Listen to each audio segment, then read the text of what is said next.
natin network ng Manila Broadcasting Company. Sa Pilipinas, iisa lang ang radyo. The country's friendly station, Radyo Natin. Aduna ka ba'y suliran sa kinabuhi? Wala ba'y kalinaw ang imong hunahuna? Buot ka bang magkaangkon o paglaom sa kinabuhing dayon? Ani ay programa sa radyo nga gimugna alang kanimo Balik sa Dios. Uban sa iyang alagad Pastor Orly Higiliena nga magasaysay kanimo sa pulong o gahom sa Dios.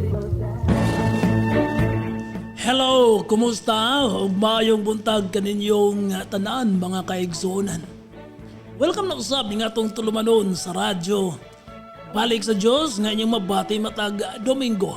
Gikan sa Lasay si media hangtod sa Las City sa buntag nilamang ning 11 o 12 lanog nga radio station sa probinsya sa Biliran, ang 103.9 radyo natin FM.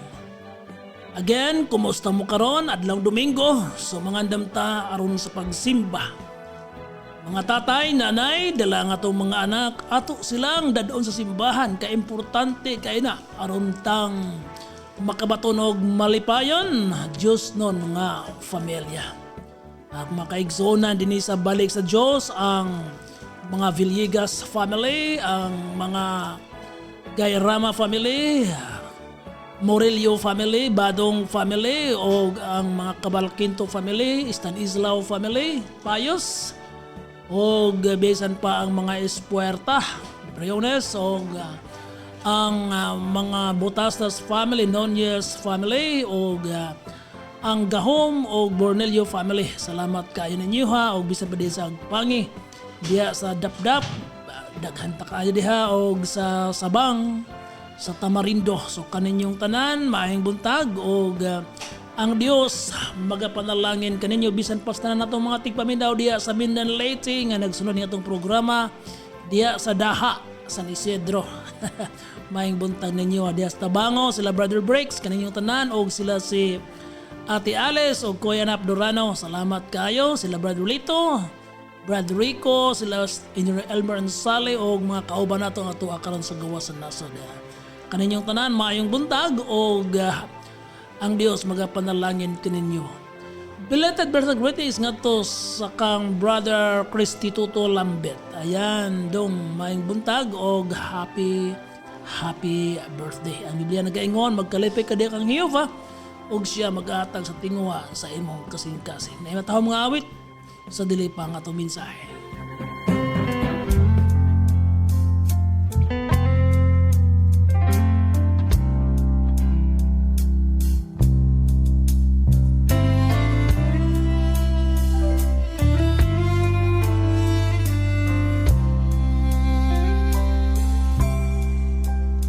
Just suppose God searched through heaven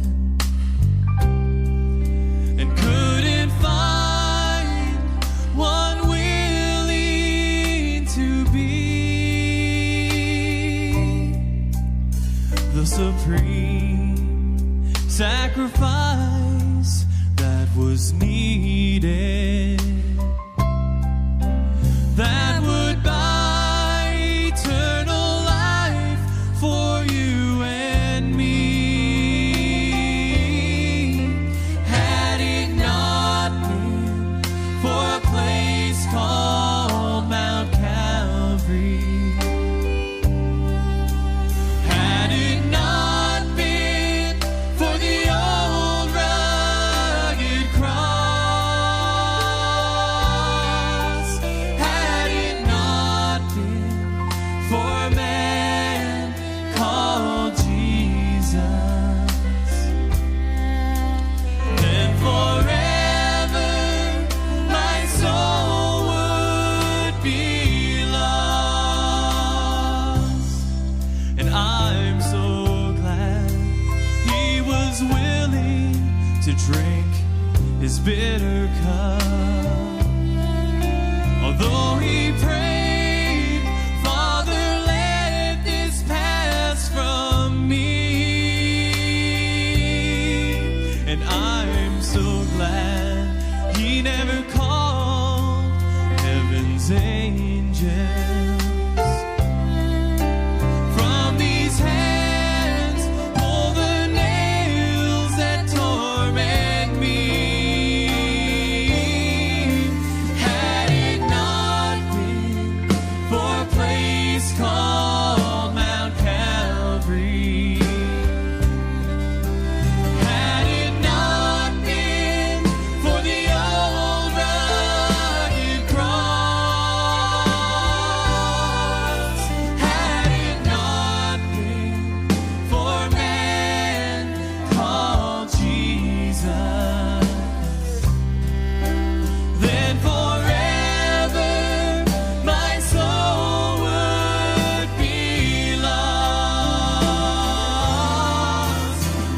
Ito ang matahom ngawit, hadiit not abihin. Maing pagpaminaw nila ni Brother Erwin Magnipes o ang mga Funisto family diya sa Atipulo.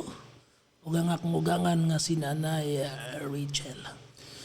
Mamalandong ta sa pulong sa Dios nga makita diha sa Isaiah 46 bersikulo 5 ngadto sa 7. Nagaingon kini, kang kinsa man ako ninyo ikumpara kung itandi. O kinsa may inyong iparihas nako. Nagaingon ng Dios, ang mga tao naghatag sa ilang plata o bulawan, unya nagsuhol sila og platero aron himuong ribolto. Og ila kining gisimba, pasanon kini nila og kuguson. O kaha ilang itungtong sa butangana ni ini. Og magpabilin kini didto og dili kini makalihok. Og may musangpit ni ini dili kini mutubag. Og dili kini makatabang sa mga nagakalisod. Isaiah 46, 5 hangtod sa city. Kining maong sitas kon bahin sa Biblia nga akong gibasa mga higala. Mauni ang diritsahang pagbadlong sa Ginoo ngadto sa mga Israelita nga iyang gikuha gikan sa Ehipto pinaagi sa leadership ni Moses. Kining Ehipto nagsimbolo ni sa kalibutan kung sistema sa kalibutan nga puno sa kasalanan o pagsimba sa mga Diyos-Diyos. Actually, kining pagsimba og Diyos-Diyos kon ribolto, nagsugod ni sa panahon ni Nimrod kadtong nagtukod sa Tore sa Babel. Og ang focal points ni ini mga higala adto ni sa pagsimba ni Antikristo. Akong balik ko na, nagsugod ni adtong pagtukod sa Tore sa Babel, ang magtutukod mausin Nimrod, yang asawa si Semiramis. Onya, ang focal point ni ini, kanang katapusan lintunganay gid ni ini, mao ang katapusang panahon sa pagsimba ni Antikristo. Ngani kini si Antikristo mga higala, musupak ni siya sa tanang gitawag og Dios. Ug anha ni siya mulingkod sa trono sa templo, third temple kana karon wa pa man matukod. Ug moangkon siya nga siya Dios. Mabasa nimo na sa 2 Tesalonica 2. Mao nga gikan pa sa Old Testament hangtod ni sa katapusang panahon sa atong kalibutan, dili gyud mawala kini. Dili gyud mawala ang pagsimba, pagluhod. Niining Diyos kay buhat ni siyawa. Klaro man unta mga higala ba nga ang Biblia nagaingon nga hinimo lamang kana og tao. O nganay kung ubasa tas balaang kasulatan sa Salmo 115 nagaingon diha nga kining maong mga binuhat may mga ba pero dili makasulti. May mga ilong pero dili kasimhot. May mga tiil pero dili kalakaw. May mga mata apan dili mahakita. Ug may mga talinga apan dili makadungog. Apan ang tao na nagtuog gihapon. Mito sila nga kanang maong mga butanga na ay gahom ug makahimog milagro. Paminamog maayo. Kay ang Jeremiah Kapitulo 10, versikulo 5, nagaingon, no? Paminaw ha, ang mga Diyos sama lamang sa mga pahoy nga gibutang didto sa uma aron paghadlok sa mga langgam. Dili kini sila makasulti o kinahanglan silang alsahon kay dili man sila makalakaw. Ayaw ka mo kahadlok kanila kay dili sila makahimo og dautan or dili pud sila makahimo og maayo. So patay gyud, dili gyud kanang makahimo. So ako ning gidala din mga higala, agi og pahinomdom nato kay kini manggong sala nga pagsimba og mga Diyos dako ning sala atubangan sa Ginoo. Alam niyo po, ang mga Israelita mauni ang mga tao nga gipili sa Dios aron ang mga tao sa tibuok kalibutan makaila nga dunay Ginoo nga nagbuhat sa langit ug sa yuta. Espesyal ni sila nga mga tao. Apan sa diha nga mulsimang na sila o di na sila musimba sa Dios, mahiagom sila sa kastigo, katalagman o kapildihan sa ilang mga kaaway tungod ani nga klase nga sala mga higala. See, kay dili mo sugot ang Dios ani. Paminawa, akong ikot ninyo ang Exodo gikan sa 1 hangtod sa 5 nagaingon, ako ang Ginoo nga nagakuha ninyo gikan sa Ehipto. 2, ayaw kamo pagsimba og laing Dios gawas kanako. Ayaw kamo pagbuhat meaning paghimo pagama og mga Dios. Sige, kita ninyo o larawan sa bisan unsa didto sa langit, dinhi sa yuta o diha sa tubig o sa ilalom sa yuta. Ayaw kamo pagyukbo, revere. Sa bisan na unsang Diyos o pagsimba niini. Kay ako ang Ginoo nga inyong Diyos og abughuan ako. Silutan ko kadtong nagsalikway kanako. Lakip na ang ilang mga kaliwat hangtod sa ikatulo og ikaupat nga kaliwatan. Lalimang ka ng degree sa iyang kasuko mga higala, ikaw nagbuhat karon, unya apektado pa ang ikatulo o ikaupat mong kaliwatan kung generations. Ang usa ka generation na amana sa 40 years. So 4 times 4, that is 1/6. Kita ninyo? See? Usa siya kaabughuan nga Diyos. Kining taong abughuan ato ba yan ang maportray? Abughuan gani ang tao labi nagbana o kaasawa na alay gamay nga kaistorya ng iyang partner ang naong dili na mahitsura. Malangan la sa pag-uli ang huna-huna nagduwa na. Alam mo, ang pagportray sa Diyos nga abughuan siya, nagpasabot na mga higala nga dili siya gusto nga naay laing sangpiton, naay laing daygon, naay laing simbahon, naay laing tuhan og naay laing saligan. Dili siya gusto ana. Ngani tungod sa iyang pagkabughuan, abughuan, iyag yung gidid-an ang mga Israelita. Bisan sa pag-mention nala sa Diyos nga ilang gisimba. Brother Orly, tinood na. Kung naa kay Biblia, abliha diya sa Exodo 23, versikulo 13. Nag-ingon diha, miingon ang Diyos, pamatia ang tanan kong gisulti kaninyo, ug ayaw ka mo pag-aampo ngadtos mga Diyos o maghisgot bisan pa sa iyang ngalan. Ang balik ko na, pamatia ang tanan kong gisulti kaninyo og ayaw ka mo pag-ampo ngadtos mga Diyos o maghisgot bisan sa ilang ngalan. Kita ninyo mga higala, dili gani ipamention ang ilang ngalan. Pero ako mabati gyud, mismo ako nakasaksi, mong singgit pag viva, lalimang ka ng viva, ang meaning ana, long live then the name of sa maong kuan. Ang Biblia nagaingon, dili gani ipamention.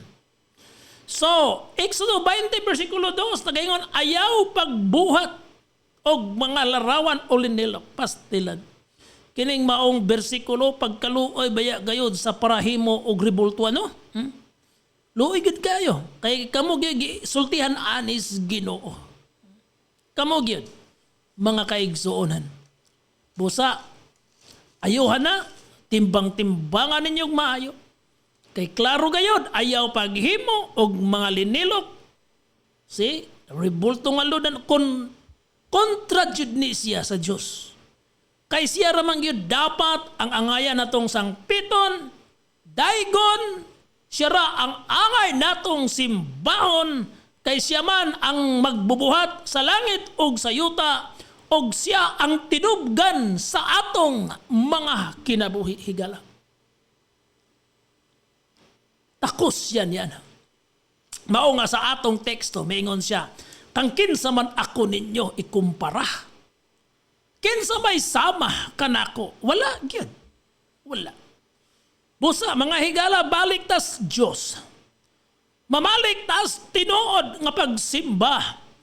Ang pagsimba sa Dios diha sa espiritu o sa kamaturan. When you say espiritu, it is limitless. Kung baga, dili limitado. You can worship God wherever you are. Makasimba ka o kay espiritu man, mga higala, why object, why picture, why dagway nga imong maikumpara. Pisan pa dinis yuta, ilawom sa yuta, dias tubig, pisan pa dito igbaw sa langit. Ang uban, maingon ako Brother Orle, kanang among rebulto diya, dagway ba na ni Jesus Christ? Dili na tinuod. Oy, ay amog to ana. Kay kung tinuod pa kinsa man tong balaan ng tao nga maniniyot sa ilang panahon, nga mangudak ba? Nga nakapicture sa dagway ni Ginoong Hesus, ug kadtumang panyo kaha, sumalapas tradisyon. Pero kung imong tan-aon mga higala, kay naman mo'y Google karon diha sa atong internet, hala, check up pa ninyo. Ha? Ngadto mo, unya, Panginoon adito, all picture of Jesus Christ. O kinsang iskaptura ang naghimo, o kinsang tawhana naong sa tao nga iyang gisundog, nya iya lang gi-editan. Ha? Mabasa ninyo diha. Kamu na mismo ang mag-research, dili kay kuan lang. Kana naman tay internet karon, aron dili mo makaingon nga bias ko. Kay mga higala, sultihan ta mo, kinahanglan jud tang magtuki. Kinahanglan jud tang magtuon, di ba? Ningon ang Biblia, pangitaa ang kamaturan, og ang kamaturan magahatag kanimo sa kagawasan. Ingnon tamo nga dugay natang naggapos niining kinaraan nga pagtudlo, kinaraan nga patuoto nga para nato okay lang, insakto na siya, nahimong nang bahin sa atong kultura, pero di ay kung atong sumahon, wala malipay ang Diyos niya na. Ang akong espiritu gyud dili mahimutang nga magtan-aw diini. Moingon ko ninyo ha. Mga may maingon pa nako, Brother Orly, kamuha mo mo'y pista. Nami pista, oy. Ang among pista, mga higala, amo lagi yung gisubay. Diyas Biblia nga dili may makapasakit, makapasubo sa Ginoo. Sa pista na ami pagsimba, na ay pagpasalamat, na ami kaon, na ay sayaw, pero para sa Ginoo, dili sayaw nga naapat turapak ng sayaw nga mga hubog na nga wa nay maayong nada pastilan. Ang uban mga kaigsuonan wa nas kaugalingon gali tungod sa kahubog. Maubanay angayan. Huna-huna ko na ninyo, just simple la nga pagsabot. Di ba? Nagfista unya ngaan sa scent. Then, muangay kaha ang maong sent nga magtanaw nga nagpatuyang sa pagkaon, nagpatuyang sa pag-inom. Wala na ninyo good. So that is not good. Kung maghisguta og Diyos, mga kaigsuonan. Patuyang sa lawas nung kalipay, patuyang sa pagsugal, kaon, inom, sex, dili na iya sa Ginoo. Mao nga ang Diyos miingon sa libro sa Amos kapitulo 5:21, miingon siya, I hate your feast. See, yang gingna ng mga Hudiyo, ko muangay nasilag ko napungot ko sa inyong mga fiesta ingon siya sa mga Hudyo nga naman kay imbis nga sa ilang fiesta sila magpasalamat sa Ginoo magsimba sa Dios tuwa hinoon sila sa ilang mga patuyang sa ilang unod sa ilang lawas tong kalipay and this time ingon ang Ginoo dili na ko morespeto sa inyong mga halad tungod kay wala na mamao ang inyong paggama sa inyong fiesta. Busa mga higala ning buntaga, magbago ta sa atong mga pagsaulog. Kung tinuod tang nagtuo og Ginoo. Kung sa atong kasing-kasing ang pagpasidungog gayud kaniya. Then sa kanasing-kasing ato siyang mahalon, ato siyang respetuhon, ato siyang simbahon. Kay kana maoy rason kung nganong gibuhat ta sa Dios. Naiawit nga nagaingon, the reason I live is to worship you. Kitagaan tang kinabuhi sa Dios aron ato siyang simbahon ug makatagam-tam ta mga higala sa pagkabalaan sa pagkamaayo sa Dios sa atong mga kinabuhi nga magdala nato og kadaugan batok sa kasalanan nining maong makasasala nga kalibutan. Wa ko mahibaw kinsa ka. Probably you are listening now. And yet you're struggling against sin sa imong kinabuhi. Tingali, lawas nun nga kaulag. Tingali, garbo. O kauban ninyo diha, samaran o kasing-kasing, galamhan, puno sa frustrations, tungod sa mga kasinatian, nga imong nahiaguman, tungod kay wa ka maminaw sa pulong o sa gihas Ginoo. Alam mo ang Ginoo nahigugma kanimo. O naaras siya sa imong tupad. Nakita niya ang imong mga struggles. All you need to do is to come and surrender. Pagpaubos sa imong kaugalingon. Kay nagtuo ko higala nga dili mubo ang kamot sa Dios. Nga dili siya makaabot kanimo aron ayuhon ka, pagawson ka gikan sa imong nahimutangan karon. Maghampo ta. Ginoo, Diyos ka nga balaan, gamahanan. Ug base sa imong mga pulong, Lord, angayan kang simbahon diya sa espiritu ug sa kamatuoran. But sad to say, God, a pagan way of worship still prevailing this time. So God, pray for our national sin which is idolatry. Like Moses, God, he prayed for his people's sin, idolatry. Lord, maogi hapon na nga ako ginhumpat. Pray, forgive. Dapat ikaw lang ang simba. Dapat ikaw lang ang himaya. Hallelujah. Ako nagaampo kanila karon God kansang kinabuhi may problema. Frustrated, naibalatian, confused. God right now, enlighten their mind. God touch their bodies. Release them. Oh God, kanila nga nagbalatian bisag imposible nas kaayo at ikaw ang Diyos sa mga milagro kanimo way imposible. Salamat kaya Ginoo. Ang giampo ang mga political officials hapit ang election, ikaw Ginoo magatabang nila. Israel God, yes, facing 7 fronts sa ilang gerra Ginoo. Salamat Lord, ning taknaas kabuntagon sa kadaugan.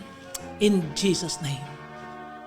Amen and amen. Wala na ko'y panahon mga igsoon og padayon kong ga-invite ninyo ha sa pag-join sa among Sunday service karong adlaw dito sa Balik sa Diyos Church at Balang Evacuation Center. Tunga-tunga sa barangay ug Pangyog Talastusan. Hangtod sa sunod higayon. Ang sa mga oras ug istasyon kini si Brother Orly mingon kaninyo. Alagaro na to ang Ginoo kay itang gihigugma. God bless.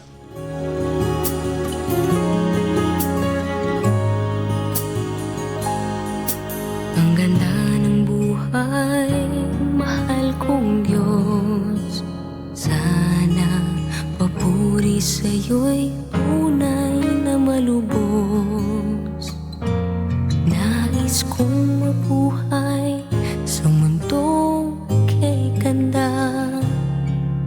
na dinadakila'y pangalan mo tuwi na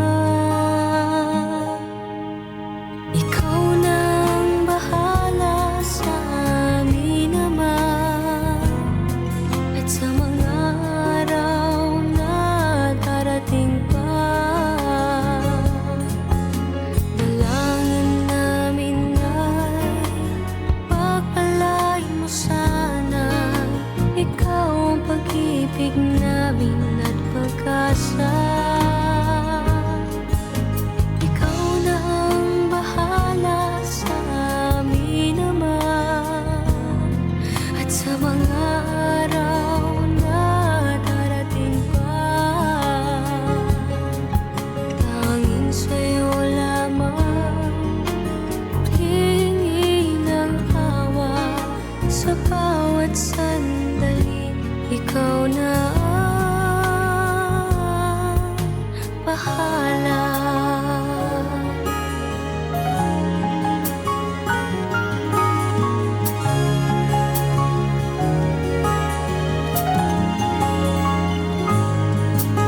Makulay ang buhay, mahal kong Diyos. Sana pagmamahal mo sa mundo'y bumuhos. Salamat sa pag-ibig na nasa puso ko. Salamat sa buhay na galing sa'yo. Ikaw na ang bahala sa amin naman. At sa mga araw na darating pa, dalangin namin ay pagpalain mo sana ikaw ang pag-ibig namin at pag-asa. Ikaw na ang bahala sa amin naman. At sa mga araw na darating pa, Our town, our radio, Radio Natin. From the most trusted name in radio